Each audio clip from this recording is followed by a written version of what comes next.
হাতের শক্তি বেশি, মুঠো খুললেই তা দুর্বল। তা এমন কি থাকা উচিত এই বন্ধ মুঠোয় যা লাখের সমান? মানসিকতা এবং স্বপ্ন।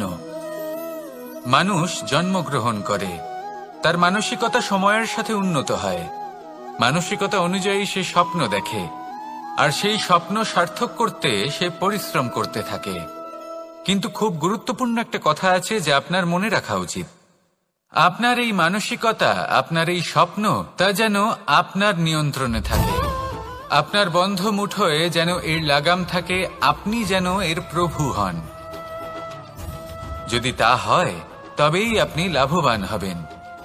যদি এরা আপনাকে নিয়ন্ত্রণ করতে থাকে, যদি আপনার মুঠো খুলে যায়, না পথ আপনার নিয়ন্ত্রণে থাকবে, না মানসিকতা থাকবে, না স্বপ্ন নিয়ন্ত্রণে থাকবে। আর যদি তাই হয় তাহলে আপনি আপনার ভবিষ্যৎ নষ্ট করে ফেলবেন। তাই নিয়ন্ত্রণ করতে শিখুন নিজের বিচার বুদ্ধি, নিজের মানসিকতা, নিজের স্বপ্নকে। নিজের এই স্বপ্ন পূরণ করুন আর আমার সাথে ভালোবেসে বলুন, রাধা রাধা। বিগত দিনের কিছু কথা মনে পড়ে গেল। এক অদ্ভুত ঘটনা যা অমূল্য শিক্ষা দিয়ে যেতে পারে। বিষয় হলো যক্ষের সাথে যুধিষ্ঠিরের কথোপকথন। একবার যক্ষ যুধিষ্ঠিরকে জিজ্ঞেস করলেন, ওনাকে বললেন যে আমার কিছু প্রশ্নের উত্তর যদি আপনি দিতে পারেন তাহলে আমি আপনার বাকি ভ্রাতাগণকে আবার জীবিত করে তুলব। সেগুলোর মধ্যে খুব গুরুত্বপূর্ণ আর কঠিন একটা প্রশ্ন ছিল, এই সংসারে সব থেকে শ্রেষ্ঠ আশ্চর্য কোনটি? এই প্রশ্ন আমি আপনাকে জিজ্ঞেস করছি। এবার কেউ বলবেন স্বর্ণ দ্বারা নির্মিত লঙ্কা, এটি হলো সংসারের সব থেকে বড় আশ্চর্য। কেউ বলবেন বরফে ঢাকা সেই পর্বত যা আকাশ স্পর্শ করে। কেউ বলবেন সেই সমুদ্র যার গভীরতা মাপা অসম্ভব ব্যাপার। কেউ বলবেন সেই বায়ু যা আমরা দেখতে পাই না, কিন্তু তা আমাদের জীবন দান করে। সংসারের সব থেকে বড় আশ্চর্য কি, সেই প্রশ্নের উত্তর যুধিষ্ঠির দিয়েছিলেন, আর তা ছিল শ্রেষ্ঠ উত্তর এবং উচিত। উনি বলেছিলেন যে সংসারে প্রতিদিন কোনো ব্যক্তি জন্ম লাভ করেন আর কোনো ব্যক্তি মৃত্যুও লাভ করেন। এবার এই কথাটা সবাই জানেন, সবাই বোঝেন যে যখন জন্মেছি তখন কোনো একদিন আমিও অবশ্যই মৃত্যু লাভ করব। এবার যখন এই কথা প্রত্যেকটা মানুষ জানেন, তখন কেন প্রত্যেক মানুষ এই চিন্তায় থাকেন, এই নিয়ে কষ্ট পান, এই নিয়ে ব্যাকুল হয়ে থাকেন যে উনি একদিন মৃত্যু লাভ করবেন? তার থেকে দূরে পালাতে চেষ্টা করেন, বলেন যে আমি মৃত্যু লাভ করতে চাই না। কেন? যেখানে কোনো না কোনো দিন এটা অবশ্যই হবে। এ হলো ব্রহ্ম সত্য। এই যে ব্যাকুলতা, এই ভয়, এই যন্ত্রণা, এই চিন্তা তার মনকে বাঁচতেই দেয় না, এই জীবন অনুভবই করতে দেয় না। সেই জন্য এই চিন্তা, ব্যাকুলতা, ভয়, এসবের কি লাভ? কোনো লাভ নেই। সেই জন্য যতক্ষণ জীবনযাপন করছেন প্রত্যেক মুহূর্ত যেন শ্রেষ্ঠ হয়, আনন্দময় হয়, প্রেমের দ্বারা পরিপূর্ণ হয়, সেই চেষ্টা করুন। চেষ্টা করুন যাতে আপনি যে কাজ করছেন তার দ্বারা যেন অন্যের মঙ্গল হয়। এই প্রচেষ্টাই আপনার জীবনকে প্রসন্নতা আর প্রেম দ্বারা ভরিয়ে তুলবে। এই মন সুপ্রসন্ন হয়ে বলবে, রাধা রাধা। প্রত্যেক প্রাণী ভালোভাবে জীবন যাপন করতে চান, এটা তাদের স্বভাবে আছে এবং ভাবাটা অনুচিত নয়। কিন্তু একটা ভালো জীবনের গুরুত্বপূর্ণ অংশ কোনটা? বসবাসের স্থান, সেই স্থান যেখানে আমরা জীবন অতিবাহিত করি। এবার মানুষ ভাবতে পারেন যে একটা ভালো বাসস্থানের অর্থ কি? সেই স্থান যেখানে সহজে জল পাওয়া যায়, যেখানে শুদ্ধ বায়ু পাওয়া যায়, যেখানে আনাজ উৎপন্ন হয়। এটা জীবনযাপনের জন্য পর্যাপ্ত বটে, কিন্তু ভালো জীবনযাপনের জন্য আরো একটা কথা আপনাকে বুঝতে হবে। সাধু, জ্ঞানী, পণ্ডিত ব্যক্তি, এই সকল মহাপুরুষ, এনাদের যে বাসস্থান তা অত্যন্ত বিশেষ হয়। এখানে এক ধরনের বিশেষ ইতিবাচক শক্তি থাকে, এমন একটা স্থান যেখানে দেবতারাও বিচরণ করেন। জীবন আমরা সবাই যাপন করি, কিন্তু জীবনের উদ্দেশ্য শুধুমাত্র জীবন যাপন করা নয়। জীবনের উদ্দেশ্য হল মুক্তি লাভ করা। আর এই সকল সাধু, জ্ঞানী, পণ্ডিত ব্যক্তি, এই সকল মহাপুরুষ আপনাকে মুক্তির পথে নিয়ে যেতে পারেন, কারণ এরা হলেন সেই মহাপুরুষ যারা নিজেদের অন্তরের বিকার, অহংকার, ক্রোধ, বিদ্বেষ এই সকল দোষগুলিকে ত্যাগ করেছেন, এদের ওপর বিজয় লাভ করেছেন। এমনই একজন ব্যক্তি আপনাকে মুক্তির পথে নিয়ে যেতে পারে। প্রয়োজন হলো শুধুই এনাদের চিনতে পারা, এদের কথা বুঝতে পারা এবং এদের দেখানো পথে চলা। যদি আপনি এটা করতে পারেন, তাহলে এই মন প্রফুল্ল হয়ে বলবে, রাধা রাধা। বাহ, পুষ্পের সুবাস আমার খুব ভালো লাগে, অত্যন্ত সুন্দর হয় এই পুষ্প। এইভাবে চারিদিকে পুষ্প দেখে মন আনন্দিত হয়ে ওঠে। এবার আপনারা ভেবে দেখুন, আমার চারিদিকে পুষ্প নয়, আগুন আছে। তাহলে কি হবে? আমার শরীর কি জ্বলে যাবে না? অবশ্যই জ্বলবে। শরীরকে কি আগুনের তাপ সহ্য করতে হবে না? অবশ্যই সহ্য করতে হবে। এটাই হলো প্রকৃতির নিয়ম। এই নিয়ম কিন্তু আমরা সবাই জানি, কিন্তু আমাদের মধ্যে বেশিরভাগ মানুষ এই বিভ্রান্তি নিয়ে বাঁচি যে এই যে প্রকৃতির নিয়ম তা আমার ওপর প্রযোজ্য নয়। তা কিন্তু নয়। আমাদের চতুর্দিকে এই যে নিসর্গ রয়েছে, আমরা তার কতটা ক্ষতি করি সেটা একবার ভেবে দেখুন।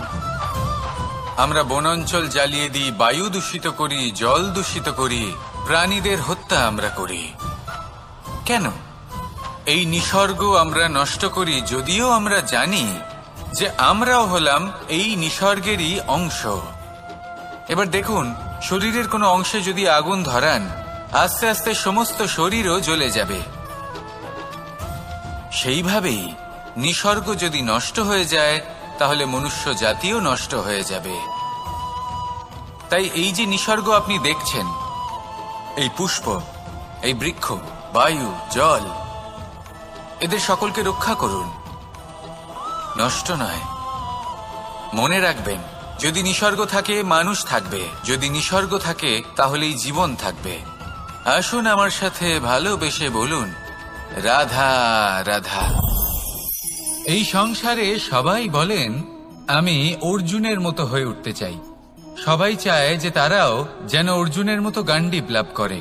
তারাও চায় যে তাদেরকেও মহাদেব এসে পশুপতি অস্ত্র দান করবেন। তারাও এটাই চায় মহাভারতের মতো মহাসংগ্রামে বিজয়ী হতে। কিন্তু সবাই ভুলে যান যে অর্জুন যা হতে পেরেছিলেন সবকিছুই অর্জন করেছিলেন।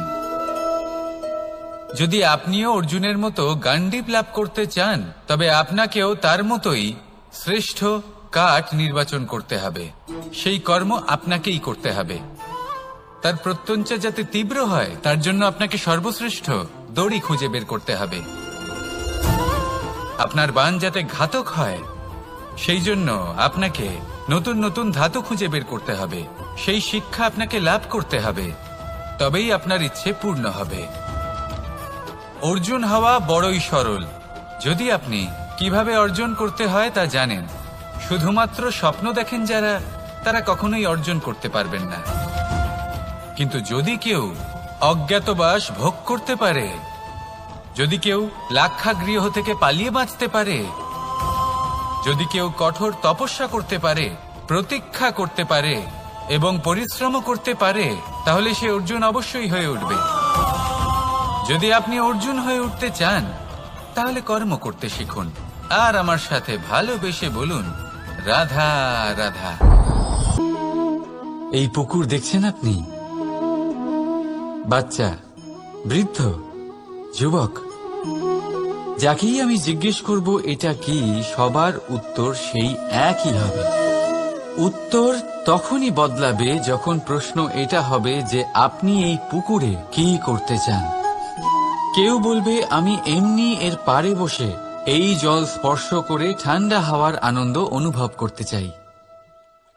কেউ বলবে আমি এই পুকুরে সাঁতার কাটতে চাই।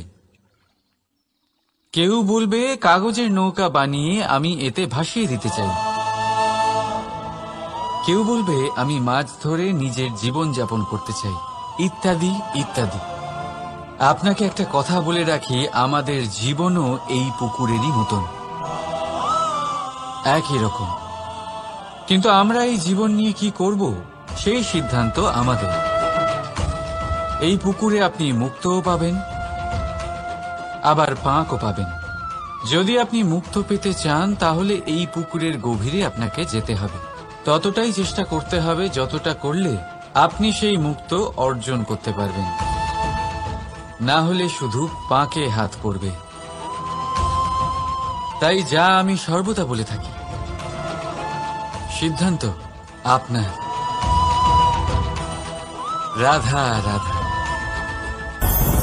এই সংসারের সব থেকে বড় সুখ কি?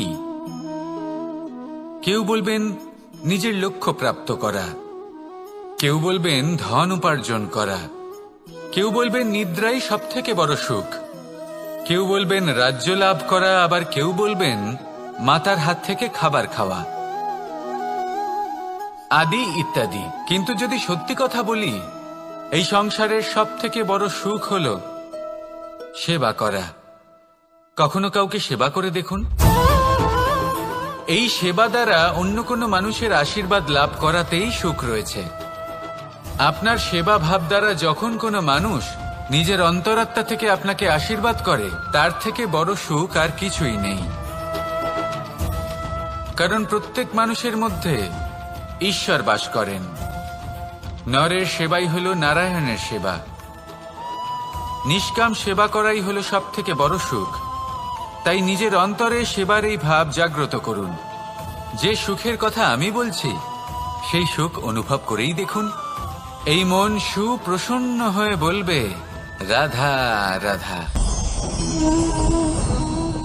জীবন থাকলে লক্ষ্য অবশ্যই থাকবে। যদি লক্ষ্য থাকে, তার পথ অবশ্যই থাকবে। যদি পথ থাকে, তাহলে বাধা অবশ্যই থাকবে। আর এর ওপরেই নির্ভর করে যে আমরা জীবনে সফল হব না অসফল, পুরস্কারের ভাগীদার হব নাকি তিরস্কারের।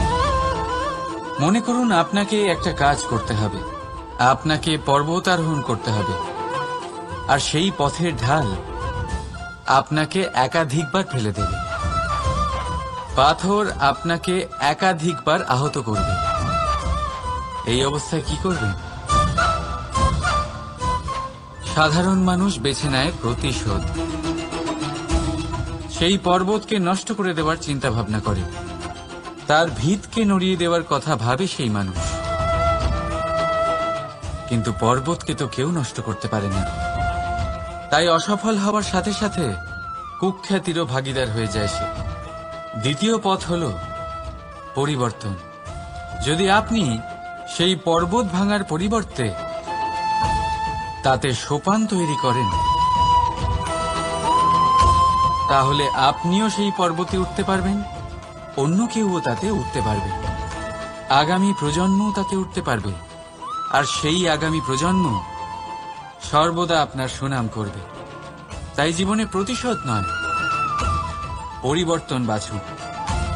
বদলা নয়, বদল বেছে নিন। আপনার বাধা আপনার বন্ধু হয়ে যাবে। রাধা রাধা। সমস্ত মানুষের জীবন কিছুটা সমান হয়। মানুষ জন্মগ্রহণ করে, তারপর চলতে শেখে, জীবনে এগিয়ে চলে, বার্ধক্য লাভ করে, তারপর সমাপ্ত হয়ে যায়। কিন্তু সেই ব্যক্তিরা কারা যারা প্রকৃত অর্থে মনুষ্য জীবন যাপন করেন? এনারা হলেন সেই ব্যক্তি যারা পড়ে গেলেও আবার উঠে দাঁড়ানোর চেষ্টা করেন, নিজের ভেঙে পড়া অস্তিত্বকে আগলে নিয়ে আবার একটা আকার দেওয়ার চেষ্টা করেন, ভগ্ন আশাকে আবার একটা নতুন দিশা দেন। অসফল হওয়ার পরেও থামেন না, আবার এগোতে থাকেন। অসফল হওয়ার পরে যদি আপনি থেমে যান, তাহলে সাফল্য আপনার সামনে অপেক্ষা করে, কিন্তু আপনি তা দেখতে পান না। তাই জীবনের সংঘর্ষে অংশগ্রহণ করতে শিখুন। জীবনের সংঘর্ষ থেকে পালাবেন না। আসুন আমার সাথে ভালোবেসে বলুন, রাধা রাধা। একবার একটা শেয়াল বনে বিচরণ করছিল। ও একটা ছোট্ট শাবক দেখতে পেল। ও ভাবল, আজ একেই আমি খাবার হিসেবে গ্রহণ করব। আশেপাশে দেখলেও কেউ দেখছে না তো, কেউ ছিল না। আর সেই শাবকের ওপর আক্রমণ করল, যা হলো একটা ঘোর অপরাধ। বনের নিয়ম অনুসারে আপনি কখনোই শাবকের ওপর আক্রমণ করতে পারেন না। তারপর এই খবরটা যখন রাজা সিংহ জানতে পারলেন, সভার আয়োজন করলেন। কিন্তু সেখানে শেয়াল বলল, আমি তো এরকম কিছু করিনি।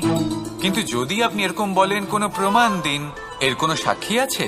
তখন রাজা সিংহ পেঁচাকে ডেকে পাঠালেন, যে সেই মুহূর্তে বৃক্ষের শাখার ওপর বসেছিল। সে সব কিছু দেখেছিল। পেঁচা সব সত্যি কথা বলল, আর শেয়ালকে মৃত্যুদণ্ড দেয়া হলো।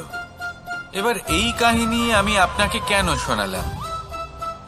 কারণ মানুষও কখনো কখনো এরকম কর্ম করেন যা শিয়াল করেছে। এটা ভাবেন কেউ দেখছে না, যখন আমি অনুচিত কর্ম করতেই পারি। কিন্তু না, আপনি যাই করুন না কেন, কেউ না কেউ অবশ্যই তা দেখছে। কোনো ব্যক্তি না হলেও কোনো প্রাণী, না হলে কোনো যক্ষ বা দেব বা প্রেত। যদি এনারা কেউ না দেখেন, তাহলে ধরিত্রী মাতা দেখেন, যেখানে দাঁড়িয়ে আপনি সেই কর্ম করছেন, তাই না? তাই একটা কথা সবসময় মনে রাখবেন, কে দেখছেন কে দেখছেন না সেই বিষয়ে ভাবা ছেড়ে দিন। এটা খুব সহজ কথা।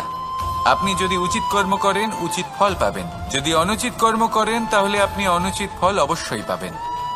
সেই জন্য উচিত পথে চলতে থাকুন, উচিত কর্ম করতে থাকুন, আর আমার সাথে ভালোবেসে বলুন, রাধা রাধা।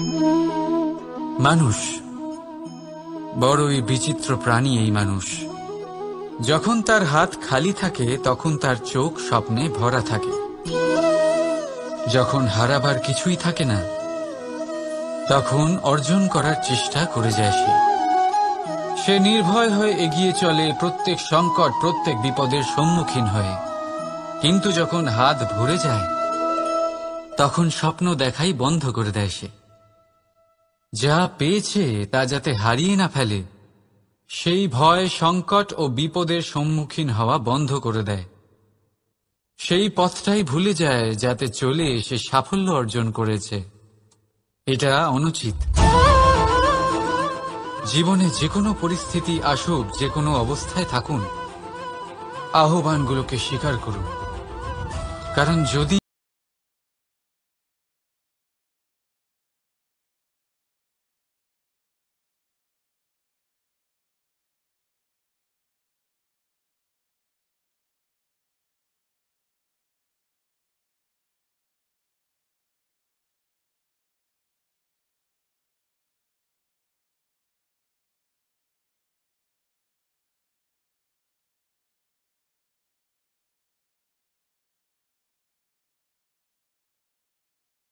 রাধা।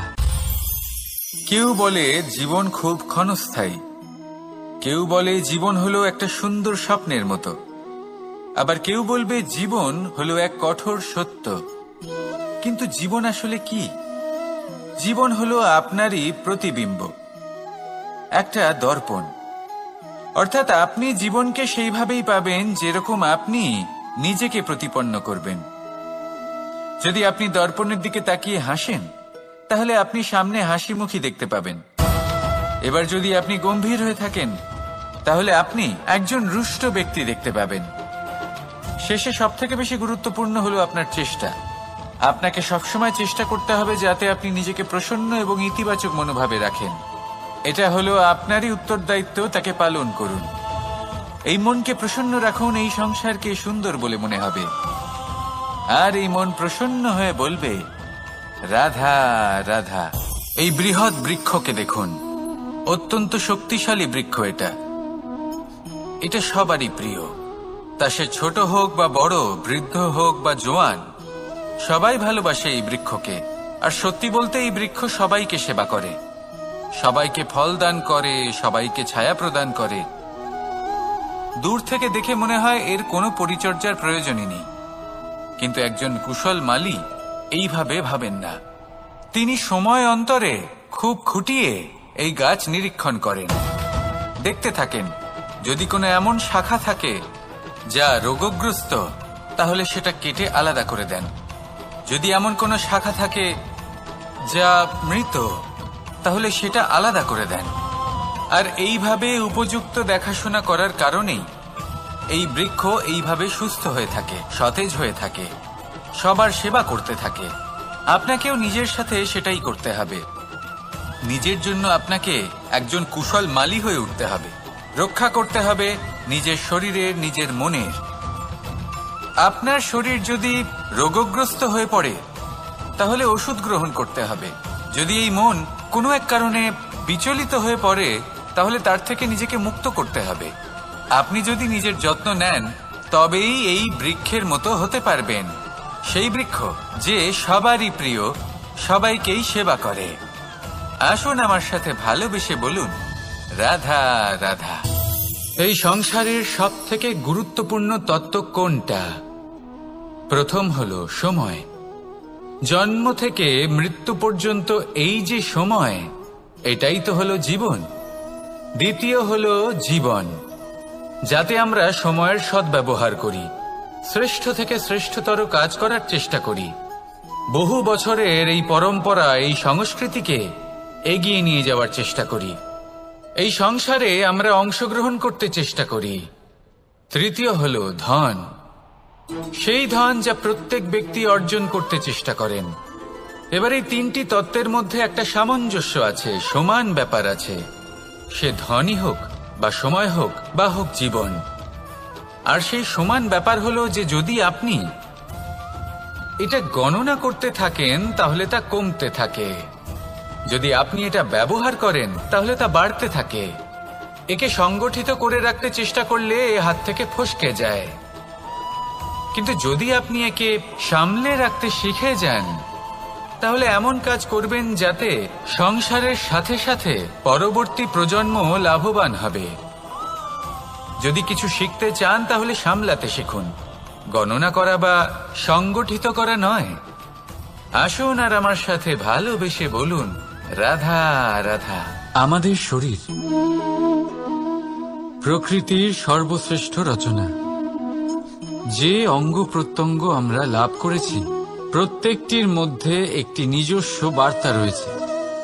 একটু ভেবে দেখুন, দুটি চোখ দিয়েছে দেখার জন্য, দুটি কান দিয়েছে শোনার জন্য, নাসিকাও আছে দুটি, দুটি হাত দিয়েছে দ্বিগুণ পরিশ্রম করার জন্য। কিন্তু জীব শুধুমাত্র একটি, তার উপরেও তীক্ষ্ণ বলিষ্ঠ দাঁত দিয়েছে তার রক্ষার জন্য। কখনো ভেবে দেখেছেন কেন?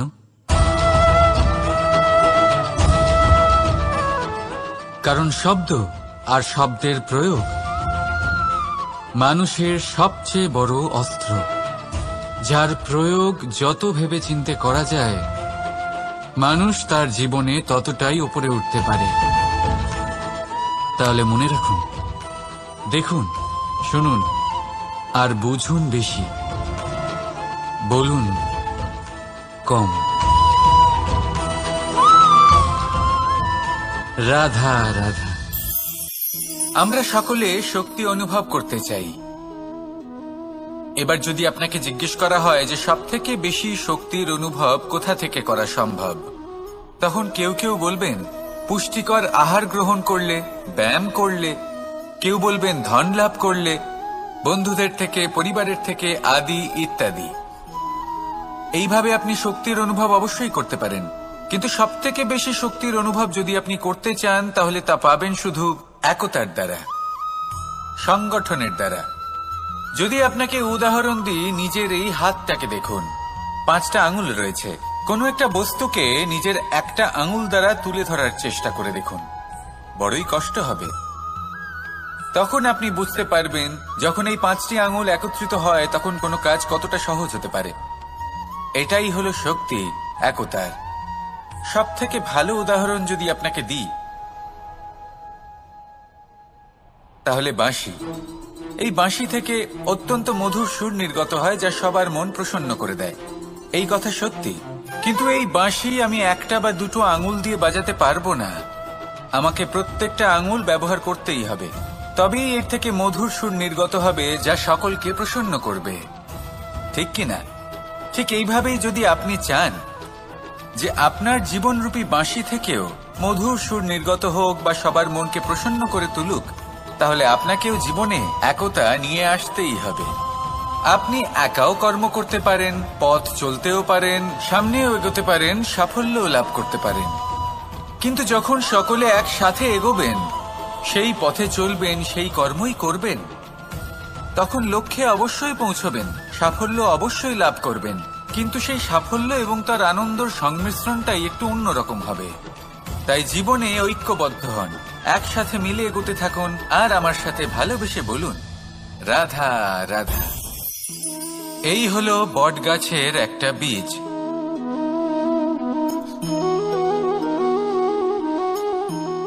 চলুন এটা রোপণ করা যাক, একটু জল দেওয়া যাক। এবার এখানে একটা বিশাল বটবৃক্ষ উৎপন্ন হবে। কিন্তু কিভাবে? এতে কে সাহায্য করবে? এটা সম্ভব কে করে দেখাবে? প্রকৃতি। আগে হ্যাঁ, এই সংসারে যা কিছু উৎপন্ন হয়, যা কিছু নষ্ট হয়, তার জন্য প্রকৃতি দায়ী হন। এই প্রকৃতির কারণেই তো রৌদ্র আসে, প্রকৃতির কারণেই বৃষ্টি হয়, জল পাওয়া যায়। তার কারণেই এই বটের বীজ তা এক বিশাল বটবৃক্ষে পরিণত হবে। কিন্তু একজন মানুষকে দেখুন, মানুষ বলবে এই বৃক্ষে আমার অধিকার রয়েছে। কেন? কারণ আমি এই বীজ বপন করেছি। এবার সমস্ত কাজ প্রকৃতি করবে, আর সমস্ত শ্রেয় মানুষ নিয়ে যাবে। এটা কি উচিত? কখনোই নয়। এবার এর উত্তর প্রকৃতিতেই লুকোনো আছে। কখনো কোনো পাখিও এই বীজ রোপণ করে, সেখানে বৃক্ষ উৎপন্ন হয়, তাতে ফল আসে, সেই পাখি সেই ফল খায়, কিন্তু সেখানকার বাকি পাখি এবং প্রাণীদের সেই ফল খেতে বারণ করে না। সেই বৃক্ষের ওপর নিজের অধিকার প্রমাণ করতে চেষ্টা করে না, সবার মধ্যে ভাগ করে দেয়। আর এটাই আমাদেরও করা উচিত। যা প্রকৃতি থেকে আসছে তা আবার প্রকৃতিতেই ফিরে যেতে দিন। এটা অত্যন্ত প্রয়োজনীয়। পাখিদের মতো হতে চেষ্টা করুন, তবেই আপনার এই মন আকাশে উড়তে থাকবে আর সুপ্রসন্ন হয়ে বলবে, রাধা রাধা।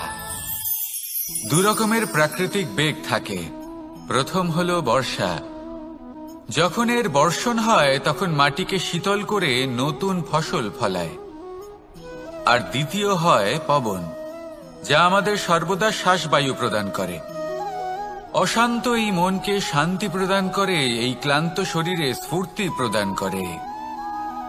আমাদের জীবনে যত আবেগ আছে তা হয় বর্ষার মতো হওয়া উচিত, নয় হওয়া উচিত পবনের মতো। ক্রোধ, মতভেদ, বিবাদ, এগুলো হওয়া উচিত বর্ষার মতো। অর্থাৎ কিছু সময় পরে যেন এরা নিজে থেকেই ছিন্ন ভিন্ন হয়ে চলে যায়। আর যদি পবনের মতো কোনো আবেগ থাকা উচিত, তা হলো প্রেম, যা সর্বদা শ্বাসবায়ু প্রদান করে, সবসময় সাথে থাকে। একে আমরা অনুভব করতে পারি না, কিন্তু এ আমাদের অনুভব করার জন্য প্রাণবায়ু প্রদান করে। আর যখন চক্রবাতের মতো সে ভয়ঙ্কর হয়ে ওঠে, তখন সমগ্র সংসার বদলে দেয়। এর সারমর্ম একটাই, শক্তি। মতভেদ, ক্রোধ, বিবাদের মধ্যে নেই। শক্তি যদি থাকে তা আছে প্রেমের মধ্যে। তাই এই প্রেমকে মনের মধ্যে রাখুন আর আমার সাথে বলুন, রাধা রাধা।